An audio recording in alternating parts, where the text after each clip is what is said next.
My name is Jason Bennett, 32 years old, and I still remember checking my phone every 5 minutes on my wedding day, hoping for a text that never came. The church was beautiful, my bride radiant, but the first 2 rows on my side remained painfully empty. My parents chose to visit my sister Amelia's medical conference instead of attending the most important day of my life.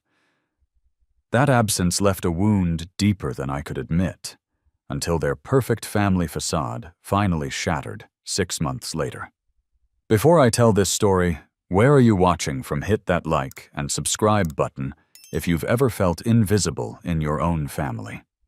Growing up in our pristine colonial home in suburban Connecticut, I learned early that our family had a distinct hierarchy.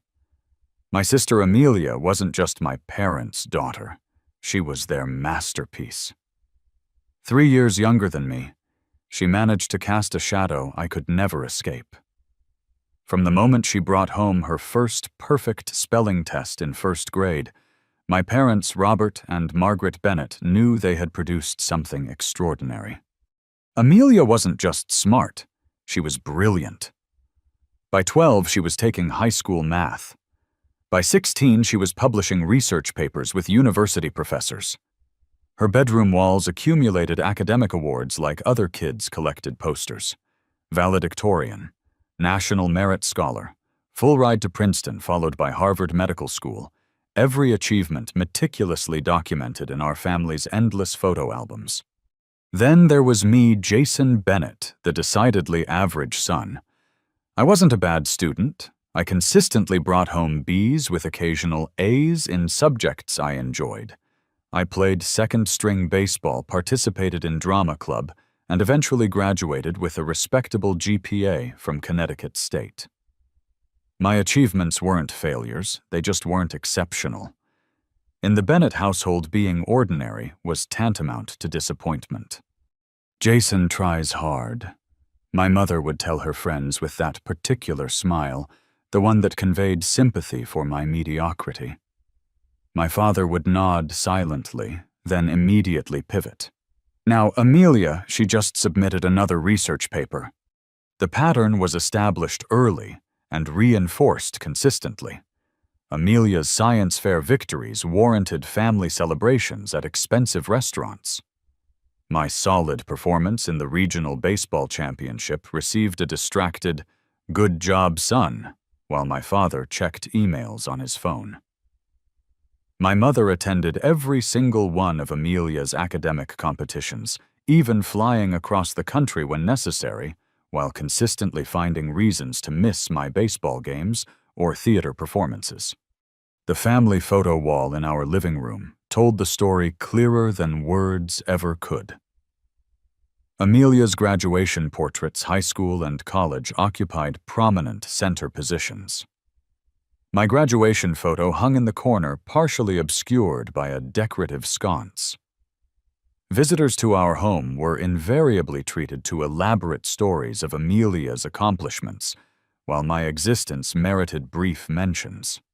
I'll never forget my senior year high school play. After months of rehearsals, I landed the lead role in Our Town, the first real achievement that felt wholly mine. The night of the performance, I peeked through the curtain to see the seats reserved for my parents sitting empty.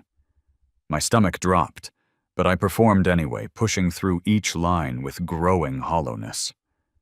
Later, I learned Amelia's science team had an unexpected competition opportunity the same weekend in Chicago. The choice for my parents wasn't even a choice at all. "You understand, don't you, Jason?" my mother said when they returned. "This could impact Amelia's college applications." I nodded and said I understood. What else could I do? Throughout college, I worked desperately to prove my worth. I graduated with honors in computer science, secured a well-paying software engineering job at a respected firm, and even purchased a modest home just 30 minutes from my parents. A peace offering of proximity, a silent plea to finally be seen. Then I met Rachel Mitchell during a company volunteer event building houses for veterans. She was there with her kindergarten class, supervising as they painted birdhouses while the adults handled construction. Something about her patient interactions with the children, her warm laugh, and the paint smudge on her cheek that she didn't know was there. I was instantly drawn to her authenticity. Our first date stretched from coffee to dinner as conversation flowed effortlessly. By our third date, I found myself telling Rachel things I'd never articulated aloud about growing up in Amelia's shadow, about the constant striving for approval that never came.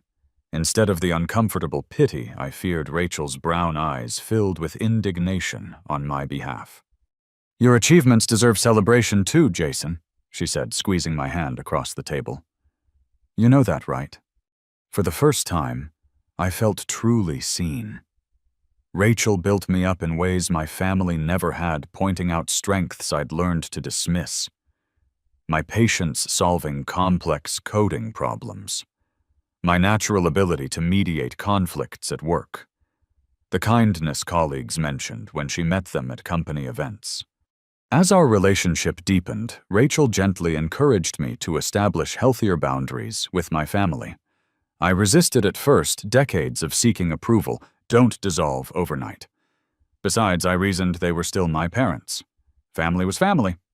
The only family member who ever treated me as an equal was my Uncle William, my father's younger brother. Unlike my dad's perpetual seriousness, Uncle William laughed easily and listened intently. During family gatherings, he made a point of asking about my projects and achievements. "Your parents don't always see what's right in front of them," he once told me after witnessing a particularly dismissive comment from my father. "But I see you, Jason. Don't forget that." After 2 years of dating Rachel, I proposed during a weekend trip to the Maine coastline. When she said yes, wrapping her arms around my neck as waves crashed against the shore, I felt a surge of hope. Perhaps this milestone creating my own family would finally earn my parents' attention and approval. Perhaps now they would finally see me. The Sunday after our engagement, Rachel and I drove to my parents' house for their weekly family dinner, a tradition I maintained more out of obligation than enjoyment. I felt uncharacteristically optimistic, the weight of Rachel's engagement ring box in my pocket like a talisman. This news would surely elicit the warm reaction I'd been seeking for decades. "Mom, Dad, Amelia," I announced during dessert, my arm around Rachel's shoulders. "We have some news. Rachel and I are engaged."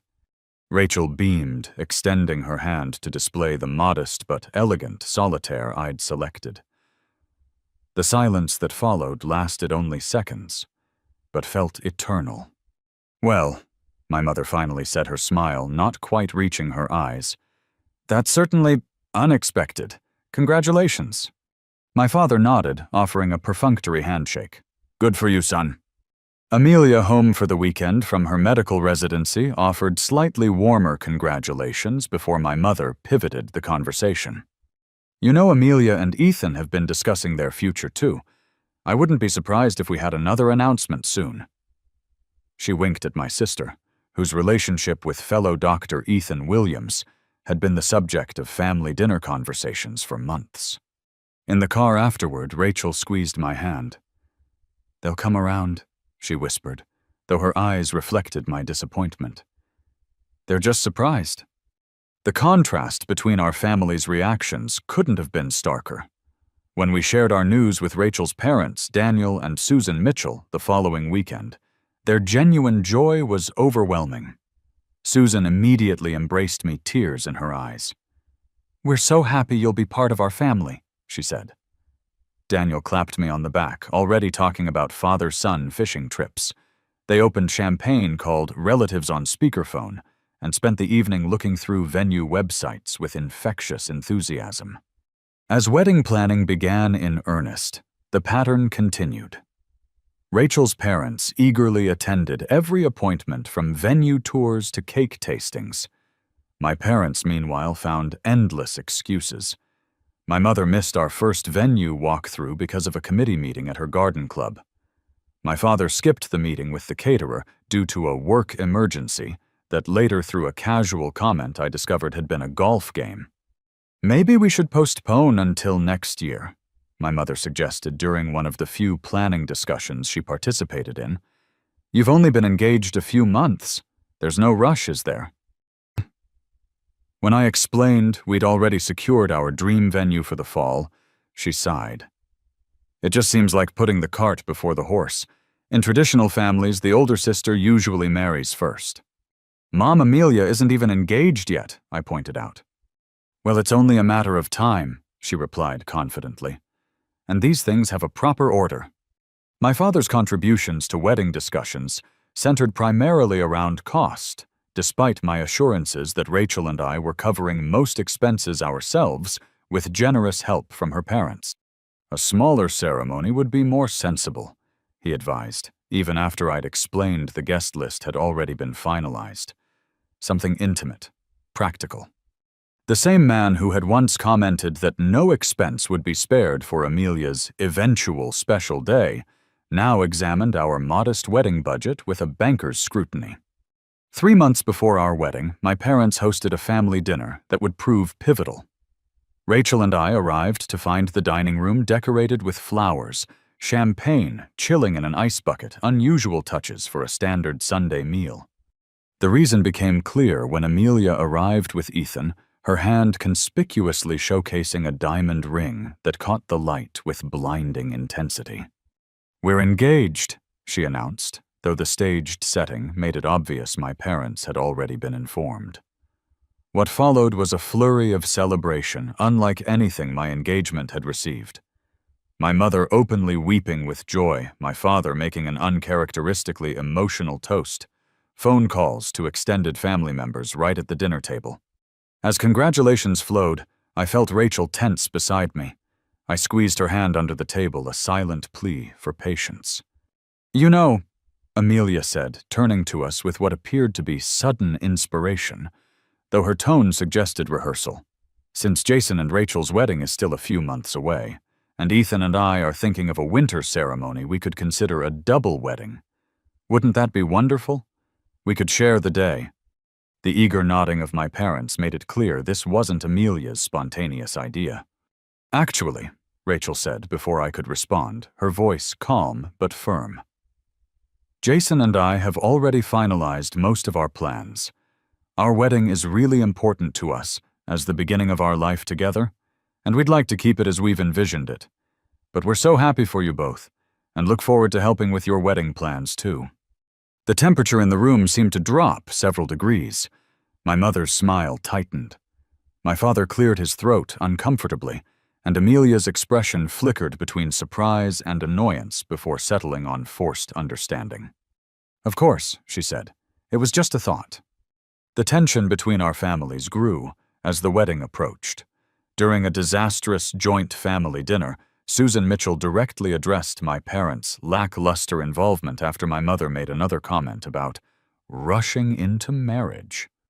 "Jason and Rachel have been together for over 2 years," Susan said. "They're mature adults who know what they want. I'm surprised you're not more excited about your only son's wedding." The resulting argument was only smoothed over by Rachel's and my desperate peacekeeping efforts, but the damage was done. The two sets of parents maintained rigid politeness at subsequent wedding events. But warmth was notably absent. As our wedding date grew closer, my anxiety increased proportionally. I began having trouble sleeping, worrying about everything from family tensions to worst-case scenarios of public arguments during the reception. After Rachel gently suggested it might help, I reluctantly scheduled an appointment with Dr. Patterson, a therapist whose card I'd been carrying in my wallet for weeks. "What you're describing is a common dynamic in families with perfectionism at their core," Dr. Patterson explained during our session. "Your sister became the repository for your parents' ambitions and definition of success, while you were cast in a supporting role." "But they're not bad people," I insisted, feeling strangely defensive despite initiating the conversation. "This isn't about good or bad people," Dr. Patterson replied kindly. "It's about patterns that develop in families often unconsciously. Your parents may not even realize the impact of their behavior, but recognizing these patterns is the first step toward establishing healthier relationships, not just with them, but in your new marriage as well. I left the session with a mix of validation and discomfort. Naming the dynamic felt both liberating and terrifying. What would it mean to stop seeking the approval I'd chased my entire life? 1 week before the wedding, my phone rang while Rachel and I were finalizing seating arrangements. Seeing my mother's name on the screen, I answered immediately, still harboring hope for a last-minute surge of parental enthusiasm. "Jason, we have a situation," my mother began without preamble. "Amelia's been invited to present her research at an international medical conference in Boston. It's an incredible opportunity the same weekend as your wedding." My stomach dropped as I immediately understood what was coming.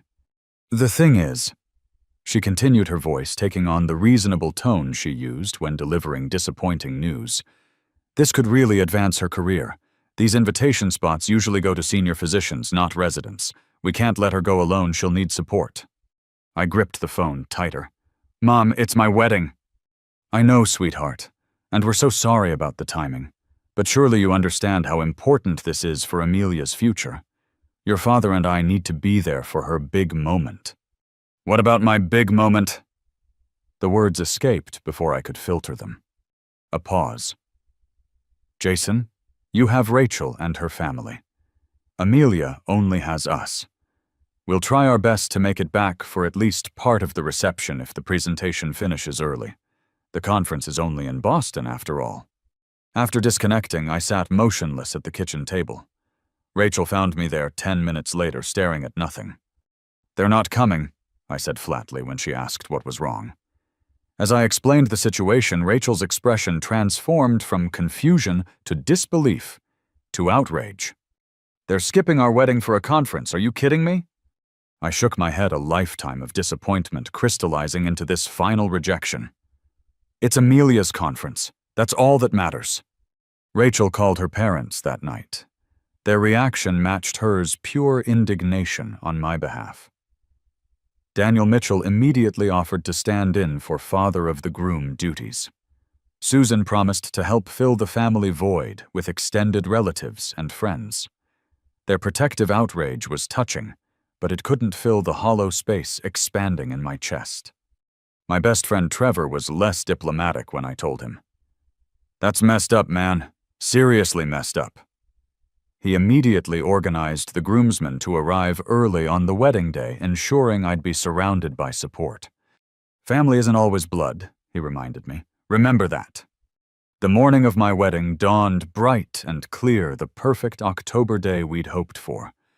Despite everything, I felt a surge of joy knowing I would marry Rachel in just a few hours. Still, I couldn't stop checking my phone, holding onto a sliver of hope that my parents might have reconsidered. No messages appeared except well wishes from friends, and a text from Uncle William confirming he'd arrived in town. Uncle William came to my hotel suite while I was getting ready earlier than the scheduled time for family photos. He took one look at my face and understood everything. "My brother is an idiot," he said bluntly, straightening my tie with paternal care. "I want you to know I tried to talk sense into him. Into both of them." I swallowed hard, focusing on my cufflinks. "Thanks for coming, Uncle William. It means a lot." "Jason, look at me," he said, his hands on my shoulders. "I've watched you grow from a thoughtful boy into a man of integrity and kindness. I've seen how you've built a career through hard work and intelligence, and I've seen how you treat Rachel with the respect and love that makes a marriage work. I am incredibly proud of you. Your parents' absence today is their loss, a moment they can never get back. Don't let it diminish your joy." His words broke something open inside me. For a moment I couldn't speak. "Would you?" I finally managed. "Would you walk with me down the aisle, stand in for my dad?" Uncle William's eyes glistened. "It would be my greatest honor." The ceremony itself was beautiful. Rachel took my breath away as she walked toward me, her eyes never leaving mine. When the minister asked who supported this union, Uncle William stood proudly. Daniel Mitchell, sitting in the front row where my parents should have been, gave me a supportive nod. But the empty chairs haunted me.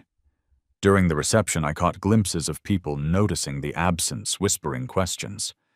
Rachel's father gave a heartfelt toast, carefully avoiding direct mention of my parents, while emphasizing the importance of choosing to be present for loved ones' important moments. "Family is built not just through blood, but through choices," he said, raising his glass.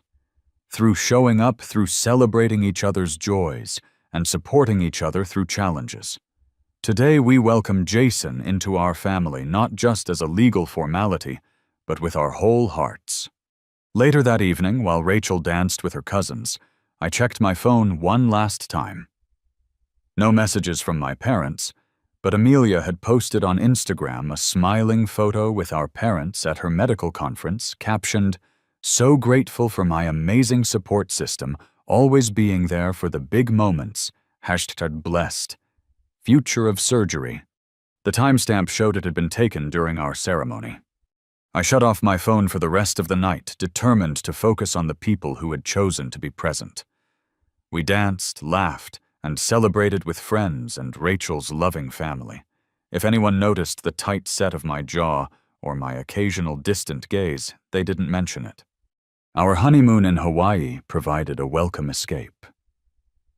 For 2 weeks, surrounded by ocean beauty and wrapped in Rachel's love, I could almost forget the wedding day betrayal. Almost. The pain surfaced in quiet moments watching other families on the beach, overhearing a father-son conversation at dinner. "It doesn't just go away," Rachel acknowledged one night as we watched the sunset. "And that's okay. I'm here through all of it." When we returned home, a card from my parents waited in our mail pile. Inside was a generic, "Congratulations on your wedding" message, with their signatures nothing personalized, no acknowledgement of their absence, just a check that felt more like an obligation than a gift. 2 weeks later came the first family gathering since the wedding, a dinner at my parents' house that Rachel and I debated attending before reluctantly agreeing we should go. My parents greeted us as if nothing had happened. My mother hugged me with her usual brisk affection. My father shook my hand firmly, and both cooed appropriately over our honeymoon photos. Not once did either of them mention missing the wedding. Not a single apology or explanation was offered. The elaborate absence became the elephant in the room that no one, not even Amelia, acknowledged. "Did that really just happen?" Rachel whispered as we drove home afterward. "Did they seriously pretend everything was normal?" I gripped the steering wheel tighter. "Welcome to the Bennett family special denial with a side of gaslighting." Rachel's hand found mine. "That's not okay, Jason. You know that, right?" I did know. For perhaps the first time, I truly knew it wasn't okay. But knowing and acting were different things, and decades of family conditioning weren't easily overcome. So I continued to attend family functions, continued to accept the unspoken demand to pretend that missing my wedding was a reasonable parental choice. Meanwhile, Rachel's anger toward my parents simmered beneath a veneer of politeness. I could see it in her eyes during family gatherings, hear it in her carefully measured responses to my mother's comments. My loyal defender holding back for my sake alone. 3 months after our wedding, the Bennett family focus had fully shifted to Amelia and Ethan's upcoming nuptials. My mother called weekly with updates on their plans, the prestigious cathedral they'd secured, the renowned chef catering their reception, the custom gown being designed for Amelia. "The engagement party is set for the 15th, she informed me during one such call. "At the Westport Country Club. Black tie, of course." I marked the date without comment, though the contrast to our own engagement, acknowledged with a casual dinner at my parents' house, wasn't lost on me. When the formal invitation arrived, embossed in gold on heavy cardstock, Rachel raised an eyebrow. "Quite the production." "We should go," I said, though without enthusiasm. "Keep the peace." Rachel studied me for a moment. "Are we keeping the peace, or are we enabling behavior that hurts you?" It was a fair question, one I wasn't ready to answer. Just this once, I compromised. We'll go just this once, and then maybe take a break from family events for a while. The engagement party was exactly as elaborate as expected. The country club ballroom gleamed with white roses, and crystal champagne flowed freely, and a string quartet played softly in the corner.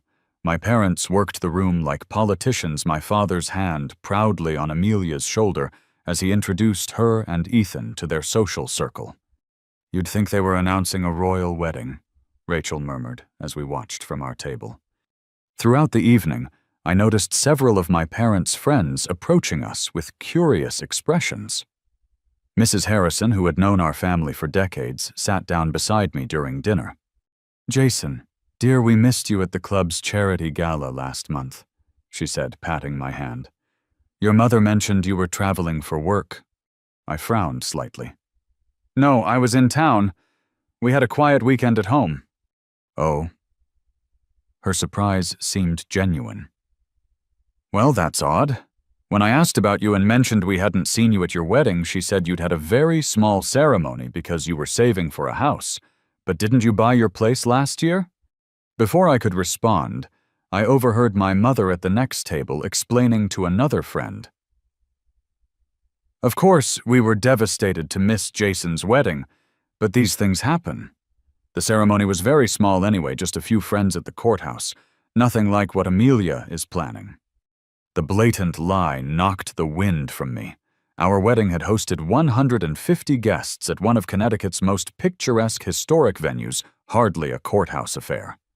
As the evening progressed, I found myself observing Amelia with new eyes. Behind her perfect smile, I noticed signs of strain, the way she repeatedly checked her phone, how her champagne glass was never less than half empty, the tight grip she maintained on Ethan's arm even as his attention wandered to other guests. During a momentary lull, I spotted Ethan near the bar, leaning too close to a blonde woman I didn't recognize. His hand rested casually on her lower back as he whispered something that made her laugh. When he pulled out his phone and she entered what appeared to be her number, I felt a surge of protective anger for my sister, despite our complicated relationship. Excusing myself to use the restroom, I passed by Ethan's discarded suit jacket draped over a chair. His phone screen lit up with an incoming text visible to anyone passing by. "Can't wait for next week when she's at that conference. My place or yours, Melissa." Below it was a notification from someone named Jessica. "Last night was amazing. When can I see you again?" I stood frozen, unsure what to do with this information. The honorable thing would be telling Amelia, but our relationship had grown so distant. Would she even believe me, or would she see it as jealousy or sabotage? That night I confided in Rachel about what I'd seen. "I should tell her right. Even though we're not close, she deserves to know before she marries him." Rachel nodded slowly. "It's the right thing to do. But Jason, be prepared she might not thank you for it. People often shoot the messenger." The next day, I called Amelia and asked if we could meet for coffee, just the two of us. She sounded surprised, but agreed. We met at a quiet cafe near her apartment the first time we'd been alone together in months. "What's this about?" she asked after brief small talk, checking her watch. "I have rounds in an hour." "Amelia, I saw something at your engagement party," I began carefully. Something about Ethan that concerned me. I explained what I'd witnessed and the texts I'd seen. As I spoke, I expected shock, perhaps tears. Instead, Amelia's expression hardened into something cold and dismissive. "Are you serious right now?" she finally said. "You're trying to sabotage my relationship because you're jealous of my engagement? Because Mom and Dad are excited about my wedding?" "What? No, Amelia, that's not." "Save it, Jason." She stood abruptly, gathering her purse.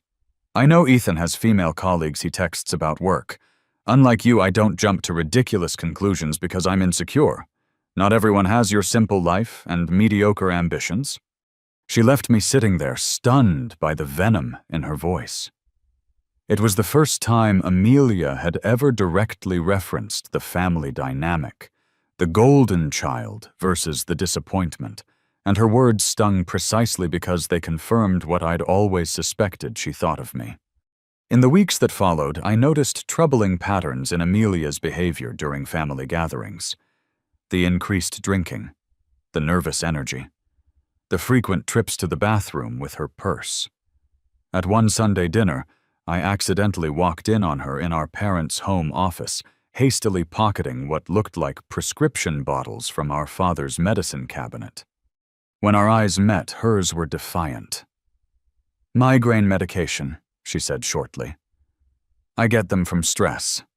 But the orange prescription bottles didn't look like any migraine medication I recognized, and the furtive way she'd grabbed them suggested something more concerning.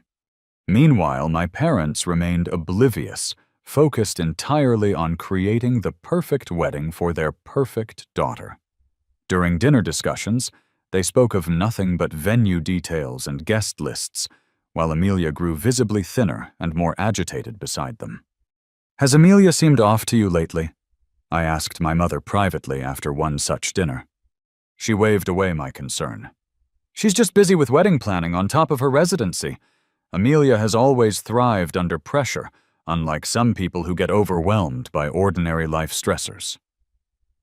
The pointed look she gave me made it clear who those "some people" were. Despite everything, I felt genuine concern for my sister. After our disastrous coffee meeting, I tried reaching out again. Texts, checking in, offers to help with wedding tasks, even an email detailing resources for Dr. Burnout that I framed as something I'd stumbled across that might help her colleagues. Each attempt was met with increasingly hostile rejections. "Stop pretending you care," her final text read. "We both know you're just waiting for me to fail so you can finally be the favorite. It's not going to happen, so back off." Her words hurt, but more concerning was what they revealed about her mindset. The apparent belief that any show of care must have ulterior motives, that family relationships were purely competitive. It was a toxic perspective I recognized from my own darkest thoughts. But seeing it reflected so baldly in Amelia's message suggested she was struggling more than anyone realized.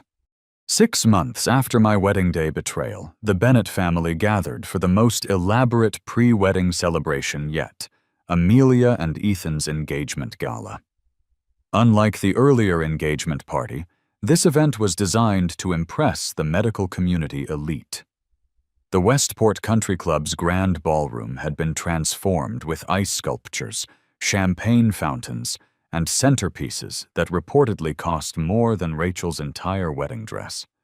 "Subtle," Rachel murmured as we entered, her hand tight in mine. My parents greeted us with their usual perfunctory warmth before quickly returning to their hosting duties. Throughout the evening, they paraded Amelia and Ethan around the room like prized thoroughbreds, introducing them to hospital directors and medical research funders with barely concealed pride. I watched Amelia carefully. She looked beautiful in her designer gown, but alarmingly thin. Her smile seemed fixed in place, her eyes slightly unfocused. She clutched her champagne glass like a lifeline, and I noticed it was refilled at least 5 times in the first hour alone. More concerning was Ethan's behavior. Now that I was watching for it, his indiscretions were painfully obvious. He disappeared with a pharmaceutical rep for 20 minutes, returning with his tie slightly askew. Later, I observed him openly flirting with a nurse from Amelia's hospital, his hand lingering on her arm while Amelia was occupied with guests across the room. Tension built throughout the evening like a gathering storm. I caught Amelia watching Ethan's interactions, her expression growing darker with each observed transgression. She drank steadily, her movements becoming less precise as the night progressed. Around 10 o'clock, the moment finally broke. Ethan, visibly intoxicated, was whispering something to a young woman by the dessert table, his hand inappropriately low on her back. Amelia approached them with deceptive calmness, champagne glass in hand. "Having fun?" she asked, her voice carrying in a sudden lull in conversation. Ethan straightened, flashing his practiced smile. "Amelia, I was just telling Amanda here about our honeymoon plans." "Interesting. Amelia replied, her voice unnaturally controlled. Especially since we haven't finalized any honeymoon plans, unless you've been making arrangements with someone else. A uncomfortable silence fell over nearby guests. My mother appeared as if summoned by some parental radar for potential scandal, my father close behind. "Amelia, darling," my mother said brightly, "I think the quartet is ready for your special song. Why don't we—" "No, Mother." Amelia's voice cut like glass. "I think it's time we had some honesty at a Bennett family function, for once." She turned back to Ethan, whose smile had faltered. "Tell them, Ethan. Tell everyone about Melissa and Jessica, and probably Amanda here too." Ethan's face flushed. "You're drunk, Amelia. Let's discuss this privately." "I'm not nearly drunk enough." She laughed a brittle sound. "But yes, I've been drinking, just like I've been taking Dad's Xanax and Mom's Ambien. Whatever gets me through the day, knowing my fiancé is sleeping with half the hospital staff, while my parents plan the wedding of the century for their perfect daughter, who's actually falling apart." Gasps rippled through the gathering crowd. My father stepped forward, his voice low and urgent. "Amelia, that's enough. You're making a scene." "A scene?" Amelia's voice rose dangerously. "Heaven forbid a Bennett makes a scene. We can't have that, can we? Perfect family, perfect daughter, perfect wedding, who cares if it's all a lie?"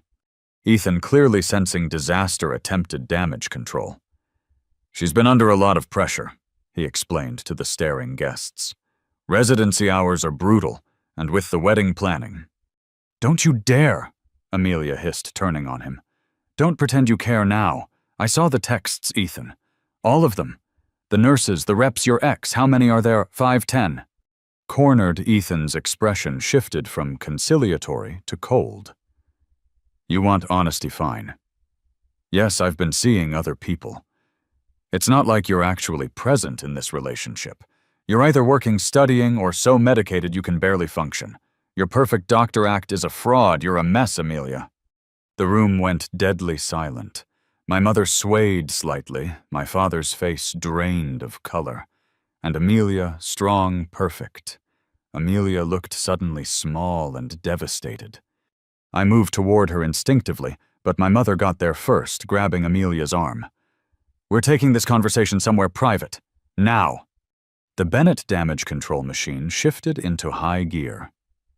My father smoothly addressed the guests something about family discussions and appreciate your understanding, while my mother steered Amelia toward a private room off the main hall.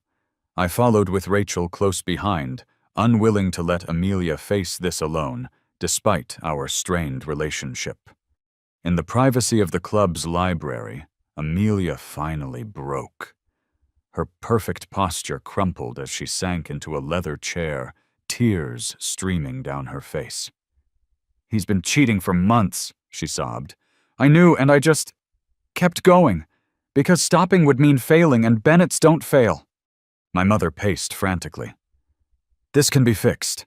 We'll speak with Ethan privately, work something out. No one needs to know about this indiscretion." "Indiscretion?" I echoed incredulously. "Mom, he admitted to cheating with multiple women, in public." "These things happen in high-pressure careers," my father interjected, straightening his tie. "Many successful marriages weather these storms. The important thing is maintaining appearances while we sort this out."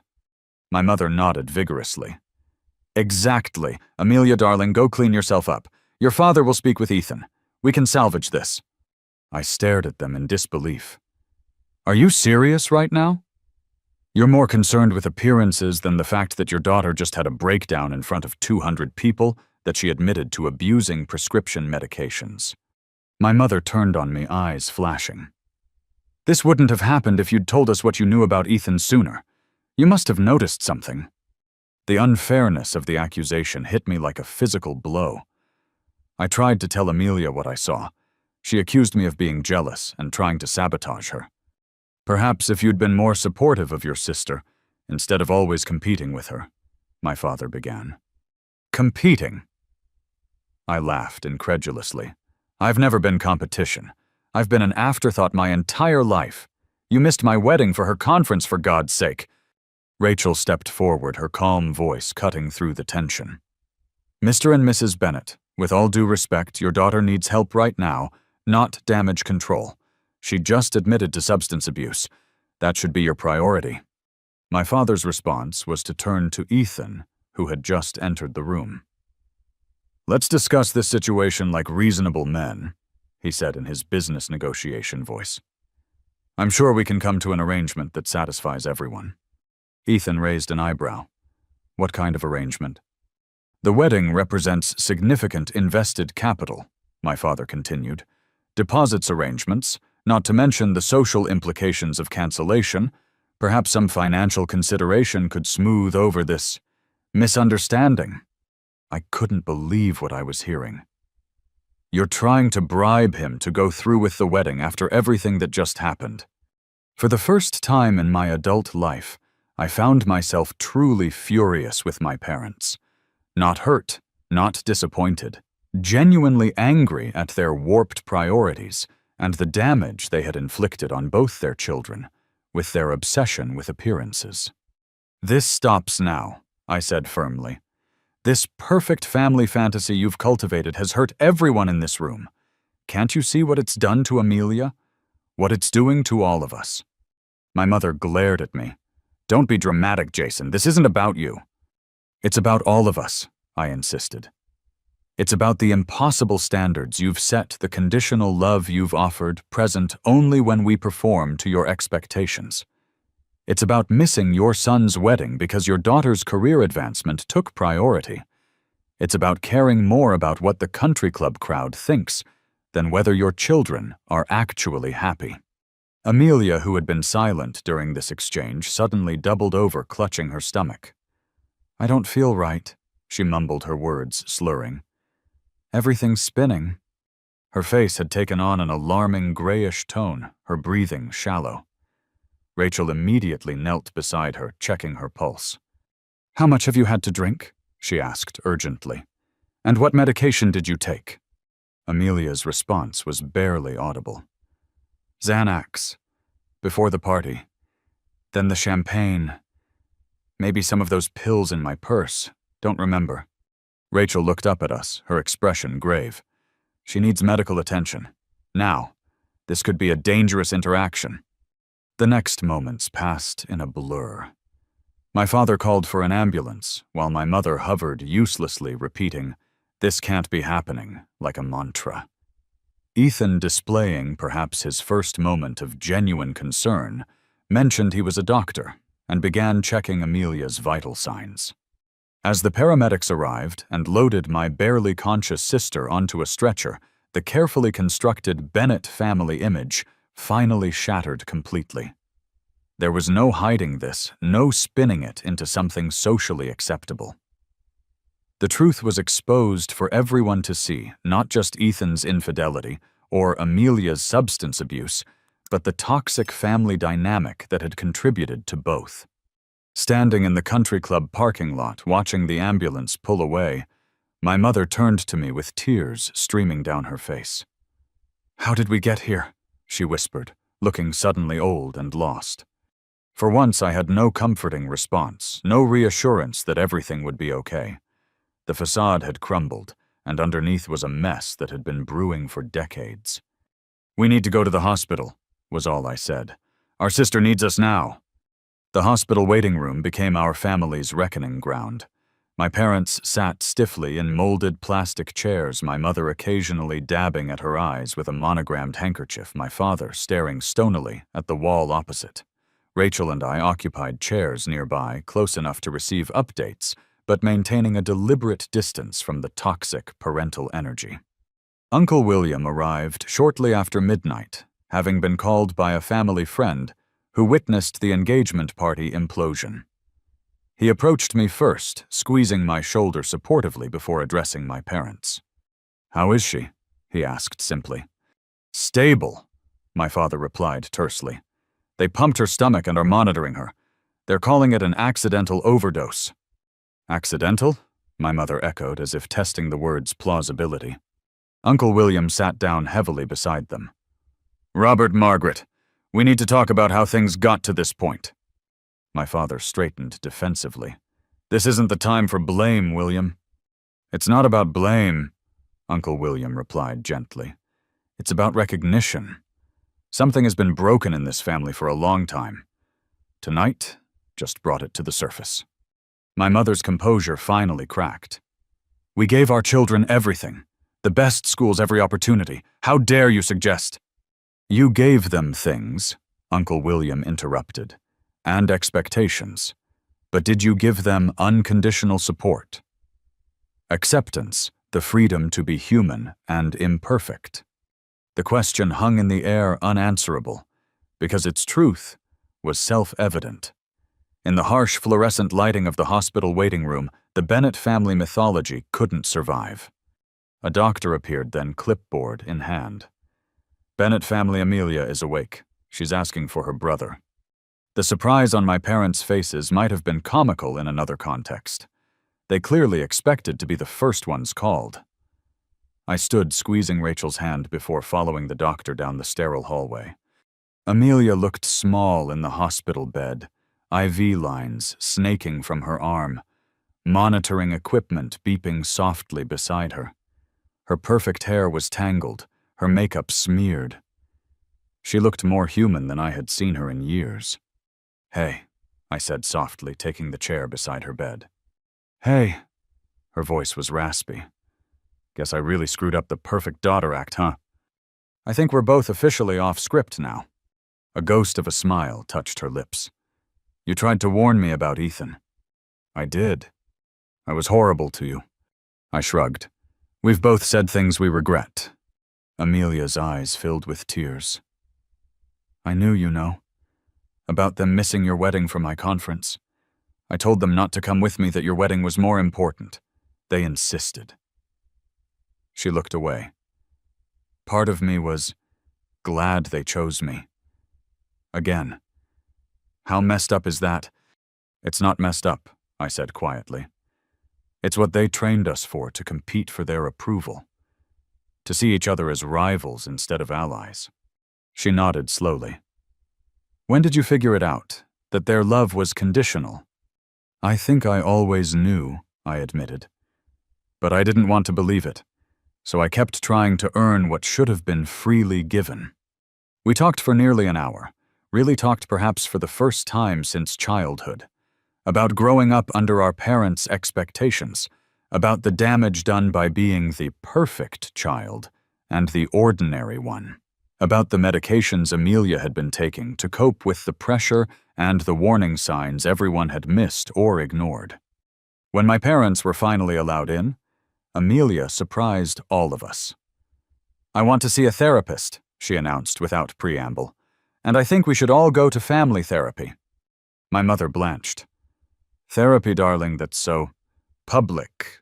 Perhaps a private retreat would be more appropriate. No, mother, Amelia said firmly.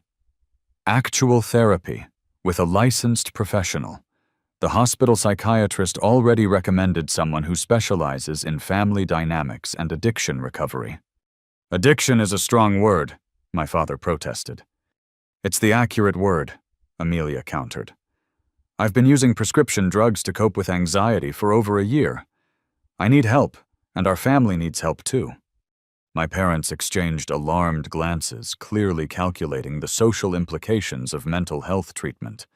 But Amelia held firm, and for once they had no choice but to concede. Their perfect daughter was demanding honesty, and denying her would only confirm the dysfunction she was naming. 2 weeks later, we gathered for our first family therapy session. Dr. Matthews, a compassionate but no-nonsense therapist in her 50s, wasted no time in identifying the problematic patterns. What I'm seeing, she explained after our initial introductions, is a family system built around performance and external validation. Robert and Margaret, you've created a hierarchy where love and approval must be earned through achievement. This has created a competition between your children and a deeply insecure attachment style for both of them. My parents shifted uncomfortably on the office sofa. That's a rather simplistic analysis, my father objected. We've always loved both our children. Love isn't just a feeling, Mr. Bennett, Dr. Matthews replied. It's demonstrated through actions. Jason, would you share how you felt when your parents missed your wedding? Put on the spot. I hesitated. For decades, I'd swallowed my feelings to keep peace. Speaking truth felt dangerous, but Rachel's supportive presence beside me gave me courage. I felt disposable, I finally said. Like I had never really mattered. Like everything I suspected about my place in the family was confirmed. My mother gasped. That's not fair. We've always… Let him finish, Dr. Matthews interrupted gently. This is Jason's experience, and it's valid whether you agree with it or not. Once the dam broke, years of suppressed hurt poured out. I spoke about growing up in Amelia's shadow, about the constant striving for approval that never came about, the wedding absence that had crystallized the family's priorities so painfully. My parents listened with growing distress, my mother eventually dissolving into tears. We didn't know, she kept saying. We didn't realize. That's the problem, Amelia interjected, surprising me with her support. You never looked beyond your expectations to see what was actually happening to us. You never asked if we were happy, only if we were successful. The session was brutally difficult, but something shifted that day. For the first time, our family's dysfunction was named aloud rather than carefully maintained. My parents' defenses were strong. Decades of justification don't crumble in an hour, but cracks had formed. As therapy continued over the following weeks, more truths emerged. My mother reluctantly acknowledged her own upbringing in a high-pressure household where achievements were the only currency of worth. My father admitted that his focus on Amelia's career stemmed partly from regrets about his own professional choices. Amelia, now in individual therapy as well as family sessions, began the difficult work of building an identity separate from her achievements. She ended her engagement to Ethan permanently, took a leave of absence from her residency, and started volunteering at a community clinic, work she found more fulfilling than the prestigious hospital position she'd been pursuing to please our parents. The most surprising moment came during our fourth session, when my mother broke down completely while discussing the wedding she had missed. I've been so blind, she sobbed, looking directly at me for what felt like the first time in years. So caught up in this image of what our family should be that I missed what it actually was. Jason, I failed you as a mother. I'm truly sorry. Her apology wasn't perfect. It didn't erase years of damage or immediately heal our relationship. But it was genuine, and it was a beginning. My father struggled more with accountability. His identity was so thoroughly entwined with the successful family narrative that admitting its toxicity threatened his sense of self. But even he began to make small efforts, asking about my work with actual interest, remembering details about Rachel's teaching career, sending occasional texts just to check in. During this period of family reconstruction, Rachel shared news that would further transform our dynamics. She was pregnant. We had been trying since shortly after the wedding, and the positive test came at a poignant time, just as my family was learning what really mattered. When we shared the news, my parents' reaction was mixed. There was genuine excitement, but also visible uncertainty about their role in this new chapter. Would they be allowed to be grandparents after failing so profoundly as parents? The question hung unspoken between us. We'd like you to be involved in our child's life, I told them carefully. But things need to be different. This child won't grow up feeling they have to earn love through achievement. They won't be compared to cousins or measured against external standards of success. My mother nodded solemnly. We want to do better, Jason. We want the chance to get it right this time. It's not about getting it right, Rachel said gently.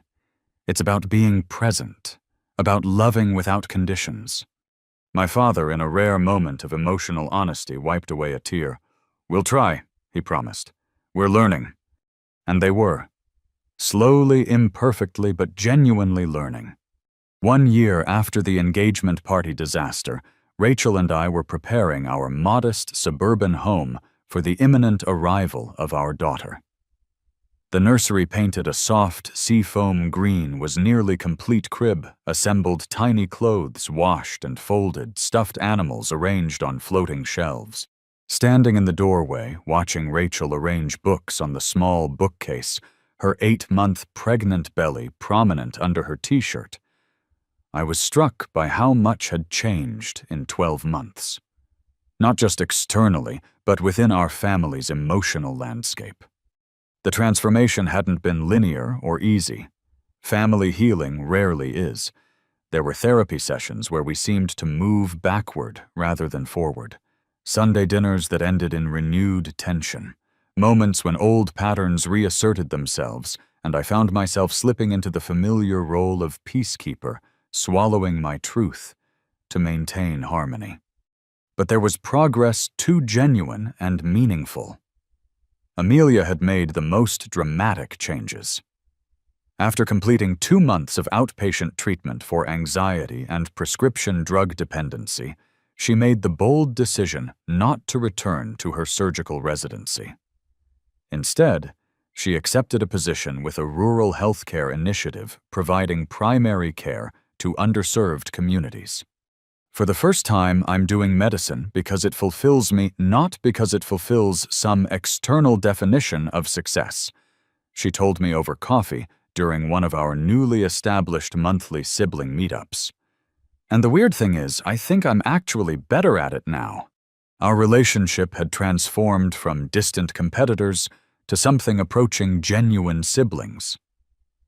We still hit rough patches. Decades of conditioning don't disappear overnight, but we were learning to be allies rather than rivals. My parents' journey was more complicated. They attended therapy faithfully, but old habits remained entrenched. My mother still occasionally made comments about appearances that revealed her underlying priorities. My father still struggled to express emotion directly, but they were trying, and their effort itself represented significant change. My mother had taken to calling Rachel weekly, asking about the pregnancy, and offering to help with nursery preparations. Though her suggestions sometimes veered toward the extravagant, every baby needs a hand-painted mural, the underlying desire to connect seemed genuine. My father's attempts at connection were more awkward, but equally meaningful. He'd email me articles about software development or new tech trends, his way of showing interest in my career.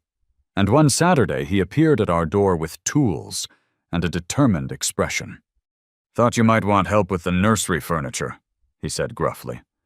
Together, we assembled the crib and changing table, working mostly in silence, punctuated by practical comments about Allen wrenches and instruction diagrams. As we finished, he ran his hand along the crib railing with unexpected tenderness. "Your mother and I were so busy proving ourselves as parents that we missed actually being parents," he said suddenly. "Don't make our mistake, Jason." It was perhaps the most honest thing he'd ever said to me. Uncle William remained our family's emotional anchor throughout this transformation. He visited regularly, bringing practical baby gifts and sage advice. "Family healing isn't about erasing the past," he reminded me during one visit. "It's about acknowledging it honestly so it doesn't control the future." When Rachel went into labor 3 weeks early, the family dynamics we'd been carefully rebuilding faced their first real test. We called my parents from the hospital, letting them know their granddaughter was arriving sooner than expected. "We're in Boston for the weekend," my mother explained, anxiety edging her voice. "But we'll leave right now. It's about a 3-hour drive. Will we make it in time?" The parallel to our wedding day wasn't lost on any of us, another important event, another absence. But this time the absence wasn't a choice but a circumstance, and their immediate response was to prioritize being present. "Just drive safely," I assured her. "These things usually take a while." Rachel's labor progressed faster than expected, however. Our daughter, Emma Willow Bennett, arrived after just 4 hours, healthy, red-faced, and determined with a shock of dark hair and a powerful set of lungs. Holding her for the first time, I felt a love so immediate and unconditional that it brought clarity to everything I'd missed growing up. This was how it should have been. Love freely given, not requiring achievement or performance, simply celebrating existence. When my parents arrived 2 hours after Emma's birth, they entered the hospital room with uncharacteristic hesitation. "We're so sorry we're late," my mother said, echoing their wedding absence in a way that felt deliberate, acknowledging the parallel. "You're here now," Rachel said kindly from the bed our daughter nestled in her arms. "Would you like to meet your granddaughter?" The moment my mother held Emma, something visibly shifted in her. Tears streamed freely down her face, not the controlled, dignified tears she allowed at socially appropriate moments, but raw, unfiltered emotion. "She's perfect," she whispered. "Absolutely perfect." "Not perfect," I corrected gently. "Just exactly who she's supposed to be." My mother's eyes met mine, understanding dawning. "Yes," she agreed. "Exactly who she's supposed to be." My father, watching from a slight distance, seemed uncertain of his place until Rachel beckoned him closer. When he finally held his granddaughter, his usual stoicism cracked completely. None of us had ever seen him cry before, yet tears fell openly as he cradled Emma's tiny form. "I'm going to do better with her," he promised, looking directly at me. "And with you." In the weeks that followed, our families merged in ways I couldn't have imagined a year earlier. Rachel's parents, who had been my surrogate family when my own was absent, embraced their co-grandparent role with characteristic warmth. Susan Mitchell taught my mother how to properly swaddle a baby, while Daniel and my father discovered a shared interest in woodworking, planning a joint project to build Emma a rocking horse for her first birthday. Amelia became a devoted aunt, visiting whenever her rural clinic schedule allowed. "I'm going to make sure she knows her worth isn't measured by achievements," she promised, tickling Emma's tiny feet. "That's what awesome aunts are for." 6 months after Emma's birth, we gathered for her naming ceremony, a small, meaningful event in our backyard. Both sets of grandparents were present, along with Amelia, Uncle William, and close friends. As I looked around at this imperfect but healing circle of people, I realized we had created something my parents had always sought, but never achieved. Not a perfect family, but an authentic one. Later that evening, as Rachel and I sat on the porch watching the sunset while Emma slept inside, I reflected on the journey that had brought us here. "You know," I said, "for most of my life, I thought happiness would come from finally earning my parents' approval, from being good enough for them to truly see me." Rachel squeezed my hand, waiting for me to continue. "But that was never going to work because the problem wasn't that I wasn't enough. The problem was that they were looking for the wrong things. Real happiness came when I stopped seeking their validation and started building a life based on what actually matters: love that doesn't have to be earned, connections that value authenticity over achievement." "You've come a long way," Rachel observed. "We all have." Indeed we had. My parents were not perfect grandparents. Occasionally old patterns emerged in comments about other babies or subtle comparisons. But they caught themselves more often than not visibly working to break habits of a lifetime. They showed up consistently prioritizing family gatherings over social obligations for perhaps the first time. Amelia had found a new confidence in her rural medicine career, recently beginning a relationship with another doctor who valued work-life balance and community service. "I'm dating someone who likes me for who I am, not what I achieve," she told me with wonder in her voice. "It's strange, but good." As for me, I was learning that forgiveness wasn't a single decision, but a daily practice. There were still moments when old hurts resurfaced, when I questioned my parents' transformation or feared reverting to established family patterns. But I was also discovering that forgiveness wasn't about forgetting the past, it was about preventing it from determining the future. The family photograph taken at Emma's naming ceremony told our story better than words could. Unlike the perfectly posed, artificially smiling portraits that had lined my parents' hallway throughout my childhood. This picture captured authentic joy, my father laughing at something Uncle William had said, my mother with a smudge of cake frosting on her cheek, Amelia making a silly face at Emma, Rachel and I looking at each other with unguarded love. Not perfect, real, and infinitely more valuable because of it. So that's my story, how a wedding day absence exposed the cracks in our perfect family facade, and how those cracks ultimately allowed light to enter. If you're watching this and recognize your own family and ours, know that healing is possible, though it requires unflinching honesty and the courage to set boundaries. Sometimes the most loving thing we can do for our family is to stop pretending everything is fine when it isn't. I'd love to hear about your experiences with family healing in the comments below. Have you had to confront painful family dynamics to move forward? What helped your family begin healing? And if you found value in this story, please hit that like button and subscribe to support more authentic conversations about family relationships. Remember, the most meaningful connections aren't built on perfection, but on truth, forgiveness, and the willingness to begin again. Thank you for listening, and may your own family journey lead to genuine connection rather than perfect appearances.